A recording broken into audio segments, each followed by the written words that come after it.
2022 रोजी जल जीवन ही योजना पंतप्रधान नरेंद्र मोदींनी महत्वाकांक्षी योजना म्हणून या ठिकाणी चालू केली होती। गेले 4 वर्ष झालं आष्टी तालुक्यातल्या 172 गावांमध्ये योजना चालू झालेली नाहीये। याचे कार्यारंभ आदेश 2022 चे 12 महिन्यात काम पूर्ण करण्याचं हे असतानाही या अधिकाऱ्यांनी संगनमताने याच्यामध्ये भ्रष्टाचार करून आष्टी तालुक्यातल्या ग्रामीण भागातल्या जनतेला पाणी मिळू नये म्हणून हे अधिकारी जबाबदार आहेत। तर आमची यांच्याकडे मागणी आहे की बाबा कोंबड्या घ्या पण जलजीवनचं पाणी द्या। कारण यापूर्वी सोजलधारा योजना झाली, जलस्वराज्य योजना झाली, राष्ट्रीय पेयजल योजना झाली, पंतप्रधान पेयजल योजना झाली, भारत निर्माण योजना झाली, मुख्यमंत्री पेयजल योजना झाली। या कुठल्याही योजनेचं पाणी आष्टी तालुक्याला अद्याप मिळालेलं नाही। जलजीवनचं पाणी मिळेल का नाही मिळेल याचीही काही गॅरंटी नाही।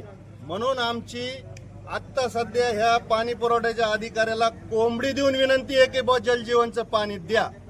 जर या अधिकाऱ्यांनी याच्यावर कारवाई केली नाही आणि याच्यामध्ये जे दोषी अधिकारी आहेत ज्यांनी वेळेत कामं पूर्ण केले नाहीत त्यांच्यावर जर कारवाई झाली नाही, आज ह्यांना कोंबड्या देतोय, उद्या ग्रामीण पाणी पुरवठा मंत्री जो कोणी असेल, कारण वर्षालाच मंत्री बदलतात, जे कोणी असतील त्यांना आम्ही कोंबड्या भेट देऊन आमच्या मतदारसंघाला पाणी द्या म्हणून आम्ही मागणी करू। आमची एवढीच विनंती आहे की कोंबड्या घ्या, पाणी द्या।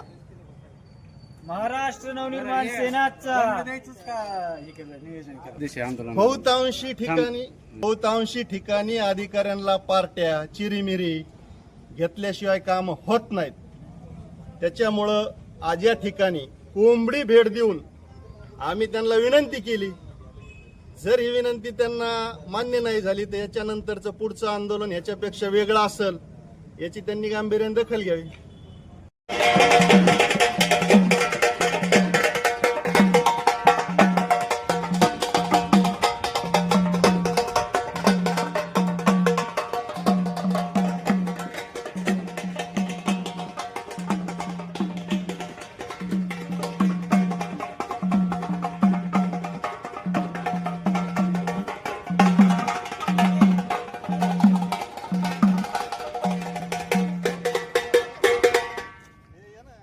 घोषणा